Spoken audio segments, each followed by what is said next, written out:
আপনার বক্তব্য নিয়ে কি বলবেন? উনি বলছেন 5 তারিখে ভোট গঠন করবে এবং বাবরি মসজিদ হতে দেবে না। বাবরি মসজিদ কি হবে? বাবরি মসজিদের 101 কিলোমিটার দূরে যে বিজেপির নেতা আসবে তাদেরকে জেসিপি দিয়ে 10 ফুট করে গর্ত করে জীবন্ত পুঁতবো।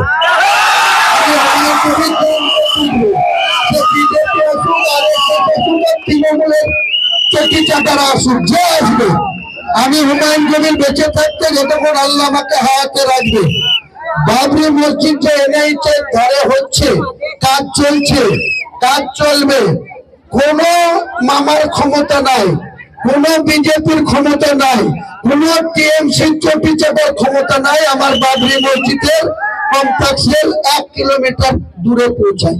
যে আসবে, অর্জুন সিং বলেছিল অযোধ্যায় ভেঙেছি 92 সালের 6 ডিসেম্বর, আবার হুমায়ুন কবির এখানে বাবরি মসজিদ করছে, ভাঙবো। আমি অর্জুন সিংকে বলেছিলাম তোকে 10 ফুট গর্ত করে জ্যান্ত পুঁতবো, এটা আমি বলেছি।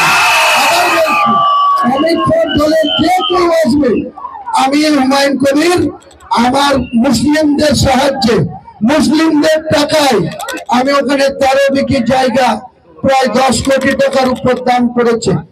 10 কোটি টাকা দান এখনো পাইনি, 10-এর নিচে আছে, কিন্তু ইট নিয়ে, পাথর নিয়ে, রড নিয়ে, বালি নিয়ে 10 পার হয়ে যাবে, কিন্তু ওগুলো তো এখনো ওখানে মজুদ আছে। কিন্তু টাকা 8-8.5 কোটি পেয়েছি, কিন্তু 10 কোটির উপর জায়গা কিনেছি।